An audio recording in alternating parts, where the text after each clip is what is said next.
What makes me really sad deep down inside is when great cars are overlooked or sometimes hated on. Perhaps they were conceived in the wrong era or had a competitor that took the limelight. Or, I don't know, maybe they burst into flames whenever you got in a car accident. You know, small stuff. So today, I will talk you through 12 of the most hated cars in history and then try and convince you that they're actually pretty cool. D-list.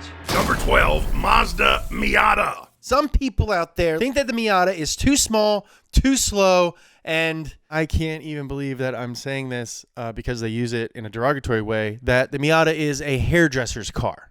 Well, I, for one, love hairdressers. Fun fact about me, before I moved to California, I was considering becoming a hairdresser myself. Of course, I would have been called a barber, but that's neither here nor there. Lots of people like Miatas, construction workers, professional fighters, scuba diving welders, lots and lots of very macho people get to and from their very macho positions behind the wheel of a Mazda MX-5, aka a Miata. It is small. It has fantastically compact Japanese proportions, the result being a short wheelbase, perfectly balanced with great weight distribution, and therefore great handling. It is low on power, relatively speaking, I guess, compared to like a Dodge Demon. Yeah, the original Miata only had 115 horsepower, but the upshot of that was that when those horsey babies were championed by that brilliant, compact, light, well-balanced chassis, it meant you could push the car to your limits and its limits, squeezing every last mile per hour out of that beautiful little 1.6 liter and have a bunch of fun doing it without being totally terrified. Although driving Miatas is pretty scary, especially when Eddie's behind the wheel. Hi, Eddie. The Miata has been described as one of the great authentic driving experiences by pretty much, I don't know, everyone who knows a thing or two about driving. It's such a good car. We made an entire donut show about it. It's called Money Pit. Check it out. It's every Wednesday. It's hosted by one of my best friends, Zach Job. He's a genius, and the car is awesome. Number 11, Chevy CORVAIR. For everyone who doesn't know, the Chevy CORVAIR was a rear-engined compact car made by Chevrolet between 1960 and 1969. Nice. It was one of the first, if not the first, production cars offered with a turbo, but unfortunately, it was made famous by the following phrase: unsafe at any speed. That is how Ralph Nader described the 1965 Chevrolet CORVAIR in his book about automotive safety. He's got some pretty progressive views on the environment, which I respect, but he's kind of a downer. So yeah, the CORVAIR was unsafe. It had an engine which hung out past the rear axle, putting way too much weight past the wheels and making it prone to spins. And who cares if the car didn't have any form of roll protection to protect the occupants? And come on, gosh, get over it. It had a single piece steering column that tended to impale drivers during a front end impact. Nobody's perfect. But turns out a lot of that stuff wasn't even true. It took 12 years for the CORVAIR to have its name cleared by an independent report, but the damage had already been done. But here's the thing. The CORVAIR is an awesome car. It's really cool looking because of the whole bad reputation thing. It's pretty cheap and they're super easy to work on. From 1965 onward, like I mentioned before, you could get a CORVAIR with a turbo that came from the factory with 180 horsepower. The CORVAIR was the first and still to date only mass-produced American car to be designed with a rear engine, which on its own makes it worthy of this list. But that engine was also a freaking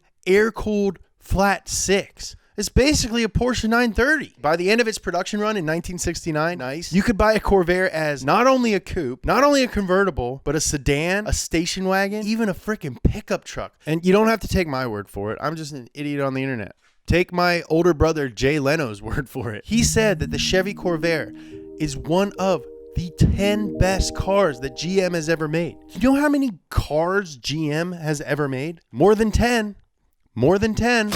Number 10, Ford Pinto. From one American compact with a rear end of nightmares to another, the Ford Pinto was, let's be honest, kind of a mess. The thing would actually explode if it was involved in a rear end collision. a dude named Lee Iacocca, you know, that guy who John Bernthal played in Ford vs. Ferrari, the guy who came up with the idea for the Mustang. Well, he headed up Project Pinto and rushed designers to develop and test the car in 25 months rather than the standard 43. He also wanted it to weigh no more than 2,000 pounds and cost no more than $2,000. Because of this, concessions were made, most infamously the steel fuel tank, which was mounted low between the axle and the rear bumper. Unfortunately, the results were, how do I put this? What's the word? Disastrous. Several tragic, very well publicized crashes, some of which resulted in life-changing injuries and some even in death, basically ruined the Pinto's reputation forever. Ford was even prosecuted for homicide by the families of some of the victims. That's how serious this was. However, if I may counterpoint, reports of the Pinto's safety or lack thereof are greatly exaggerated. And though it took some 7 years before an independent report would highlight this, sadly, the damage was already done. It's like how I told everyone that Nolan likes drinking milk so much, even though I think he likes drinking milk a normal amount. But because we put that out there, now people think that Nolan loves drinking milk. It's the power of influence. Secondly, and more importantly, if you ask me, because I love little cars, the Pinto was Ford's first attempt at a compact. And because of that, we have the Pinto to thank for some of the coolest cars that Ford has ever made. I'm talking about Escorts. I'm talking about Fiestas. I'm talking about Focuses. You like Gymkhana and Ken Block? Thank a Pinto. Just like the CORVAIR that we just talked about, the Pinto was available in an incredible amount of body styles. My favorite is that Pinto wagon with the rally pack. Check out that freaking window. This thing doesn't even belong on this earth. It belongs in space. Also, Pinto means spotted horse. And you know I'm down for anything that has to do with horses. Number 9, Pontiac Aztec. This is one of the most unloved cars in the history of cars, but it's honestly actually pretty cool. Okay, I get it. Yeah, it is ugly. The interior is insane. It was super expensive when it launched. It cost $25,000. And yes, there was no option for a manual transmission, which is a huge bummer. However, to me, the Aztec was the forerunner to every crossover vehicle you see on the roads today. And love them or hate them, it's a granddaddy. And granddaddies are cool. This is my granddaddy. His name is Linton Pumphrey. He's a good guy. So not only did the Aztec help to form the blueprint for crossover vehicles, which is almost every car on the road these days, it also came in all-wheel drive, and it had a freaking tent on it. You could actually leave work on Friday and just drive right to the woods and sleep in your car. Hell, there's some pretty scary stuff going on right now, and I'm kind of wishing that my car came with a tent. Nowadays, with nerd style and normcore at the top of fashion and music and everything, I personally foresee the Aztec reaching a cult-like status, and I think that the makers of Forza might agree with me because they have included the Aztec in Forza 6. I know it's not the most recent one, but that's the one with an Aztec in it. I want to see who gets the fastest ring time in an Aztec. Post your screen grabs. The winner gets a shirt. And if you needed any more convincing, freaking Heisenberg rolled in an Aztec. Okay, bitch. Number 8, PT Cruiser. Now, this thing's problem was always going to be how it was marketed and how it looked and how poorly it was made. And the fact that it was front-wheel drive. Okay, so it was styled to look like the cars from the 30s, and honestly, I don't think that they did a bad job. It looks like something that Tracy would have driven. But while the snooty car journalists and better-than-thou cool kids laugh at this oddly angular yet soft and squishy car, I'd like to offer a not-so-popular opinion. The PT Cruiser is one of, if not the most whimsical, imaginative cars ever produced in the modern age, and that started at the factory. The factory spec sheet for the PT Cruiser reads like the wish list for an 11-year-old's birthday party. Turbos, manual transmission, flame decals. This kid is a cool kid. I hope my kid ends up being like this kid. When is his party? In 2005, almost half of PT Cruisers were ordered with the optional turbocharged engine, and people didn't stop there. The PT has a very passionate fan base. And these guys and gals have done so much to keep this car going and keep it going well. They haven't made PT Cruisers for a decade, but you still see them everywhere. They made so many of them and they sold so well that I don't see these things going anywhere anytime soon. Plus, this one has over 800 horsepower. Number 7, Tesla Cybertruck. Very few automobiles in the history of all automobiles have been as divisive as the Cybertruck, and they don't even sell these things yet. People in one camp think that it looks like a car straight out of Blade Runner, and in the other camp, some people think it looks like a baby Druid. Personally, I think it's both. The styling combined with the lack of a combustion engine, because duh, it's a Tesla, really triggered truck people. Who gets more offended than truck guys? But here's why it's actually great. It's a pickup truck that's faster than a McLaren F1. It's cheaper than a Dodge Charger, and you can buy it with a matching freaking ATV. It breaks literally all of the rules of what a pickup truck should be, and that's exactly what we need right now. We need to tear it down and rebuild from scratch. So like it or not, it's going to change the future of trucks and cars, and that's a huge deal. This next car is probably the opposite of a Cybertruck. I'm talking Number 6, Hummer H2. There is no better word to describe the Hummer H1 than heroic. It liberated countries, kept troops safe, and it looked handsome and rugged doing it. By comparison, the H2 did none of these things. This vehicle was a huge, ugly, chrome-covered eyesore released right after 9/11, a time when gas prices skyrocketed and when having a gas-guzzling truck wasn't quite as cool as it used to be. Now, you've got to remember that while SUVs are a common sight on roads today, back in 2001, the SUV craze was only a few years old. So the H2 looked very out of place next to all the 90s Acuras and Saturn sedans. But looking back, dare I say that this thing was a victim of the time. The Hummer H2 is actually very cool, and compared to the SUVs of today, it wasn't even that big. It's comfy and luxurious on the inside, and it looks damn cool from the outside. It came with a 6.2 liter V8 making 393 horsepower and had a towing capacity of 8,200 pounds, which is more than a Lamborghini Urus. Now, I'm not sure what that proves, but it's something. It's something. Now, when we were putting together this episode, we were like, oh yeah, Hummer H2, we forgot about those. I bet they're cheap. We should all get them. But turns out the Hummer H2 has managed to hold its value surprisingly well through a national crisis, 2 wars, a couple recessions. But that tells me that these things might even go up in value in the future. So if you want, I don't know, to take a gamble on a future collector car, check out Hummer H2s. Number 5, Smart FORTWO. The reasons that this car is hated are basically the exact opposite reasons as the Hummer H2. Americans love big cars, all right? Our roads, our towns, our drive-thrus, all of them are built for large cars. And the Smart FORTWO was always going to be a tough sell to us giant American drivers. Also, it only has 2 seats. It's not that sporty, and it really doesn't have any cargo space at all. And even though it was tiny and focused on being economical, it's not even that good on gas.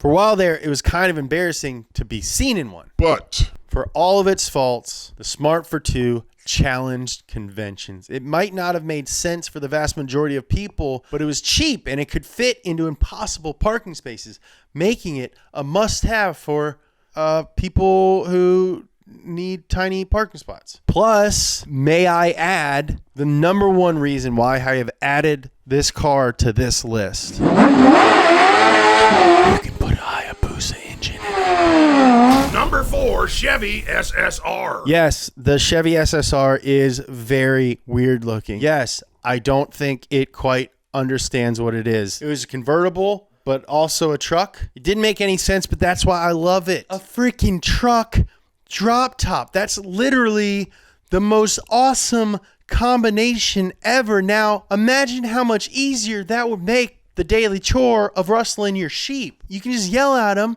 when you sat inside your convertible truck.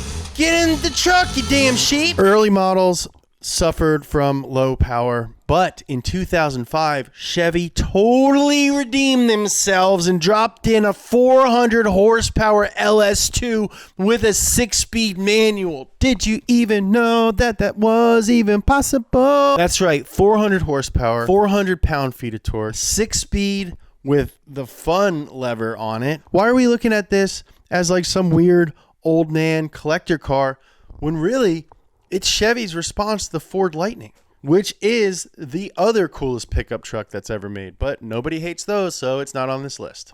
In my mind, sometimes in my dreams late at night, I go to an alternate reality where Brian drives an SSR in the Fast and the Furious, and all of a sudden everybody likes them. And since we didn't get Holdens in America, the SSR is still one of the only car truck things that you can put a bunch of wood in the back of and do a screaming burnout. Oh, I also want to apologize for last week's video. Apparently I called the Holden Maloo a truck a number of times. Truck. It is not a truck. It is a ute, which are very different things. It is also not a car with a truck bed. It is a muscle car with a tray in the back. It won't happen again. Number 3, Dodge Neon. The Neon, made by Dodge. The Neon was also sold by Chrysler and Plymouth. I'm just going to call it the Dodge. Was the quintessential 90s econobox. In other words, it was boring. And Dodge should not be boring. They are the coolest company I've ever worked with. They paid me to get a tattoo of their name on my chest.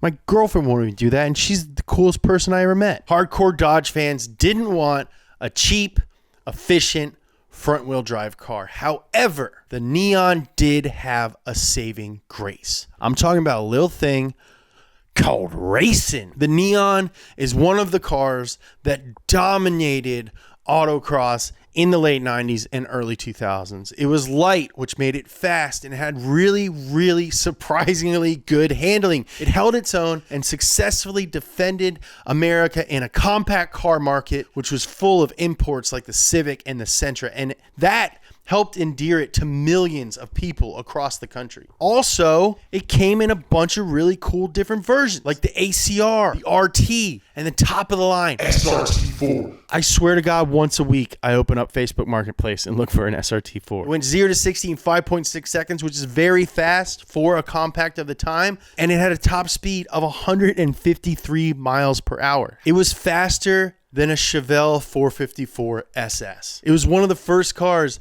that I could say, hey, Dad, you're wrong, man. You're freaking wrong, dude. There is a replacement for displacement. It's called a freaking turbo. Nowadays, almost every car is turbocharged. Hell, there's turbocharged minivans and turbocharged everything, but it didn't used to be that way. And this was a really, really brave decision by Dodge. Most SRT4s have been beat to absolute shit, though, so be very careful while you're looking.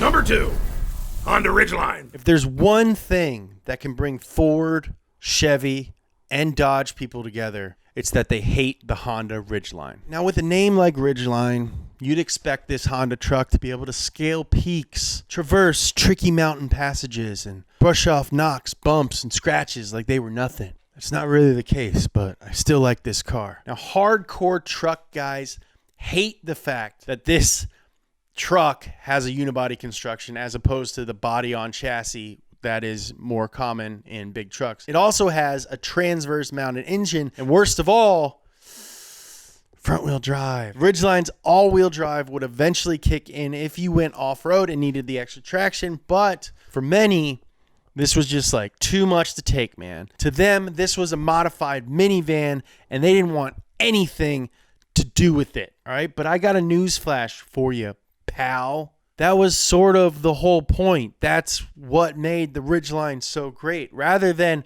being a truck with a second row of seats squashed into an elongated cab, this really did feel like a minivan or a small SUV with a bed. It's comfortable.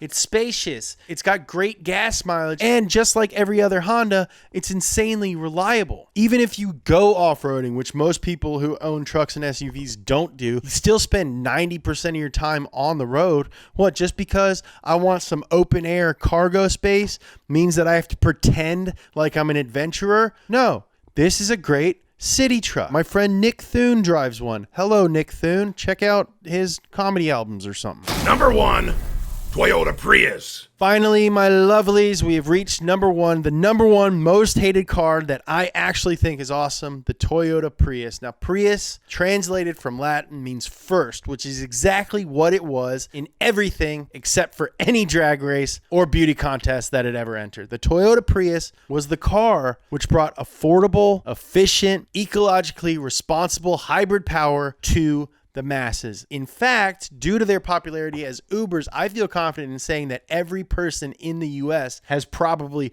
ridden in one of these cars. Can you say that about the Pontiac Aztec? No, you can't. You're probably wondering, James, I thought this was a car channel. Why are you defending the Prius? Well, hey, maybe the Prius needs to be defended. I'm trying to convince you that it's a good car, an important car, a car that we should be happy exists. The Prius gets a really, really bad rap because I think that people don't acknowledge what it's for. Jeremy Clarkson hates the Prius. It had a really bad South Park episode about it, which didn't help either. Prius was also viewed as a threat to automotive freedom. They're slow, they're boring, they're uninspired. And having driven one, I can definitely confirm this, but that's okay. And here's why. That's not what they're for. Again, Priuses are cheap, they're reliable, they're economical, and they will last forever. If any of my girlfriend's friends ask me what car they should buy, I say a Prius. It really is responsible for opening the world's eyes to hybrid technology, which is everywhere now, thanks to the Prius. Freaking F1 cars are hybrid now. And if you need any more convincing, think about this.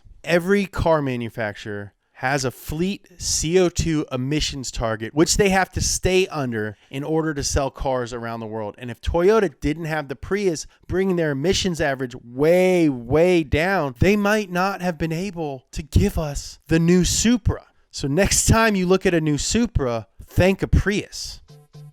Thank you so much for watching this video and all the other videos on Donut. I know that I went out on some limbs in this video. I think there's a lot of negativity in the car world. I want every kid to look at their Prius or their Ford Probe and think, hey, my car is cool. I think we should respect each other and respect what each other drives. I know we're all trapped in our houses right now. I'm in my garage right now making this video, but we're not slowing down at all. We're going to try and keep you guys entertained. We have 7 shows a week now. Guys, that is 1 show a day. That is Donut every day. We've been working on this for a long time to make sure that you don't miss out on any of the stuff that's rightfully yours. Go ahead and hit that subscribe button if you haven't already. I guess there's a bell down there. We'll let you know every time we release a new video. If you want to rep the set, go to donutmedia.com, get yourself some. Also, follow Donut across social media at Donut Media, or follow me at James Pumphrey.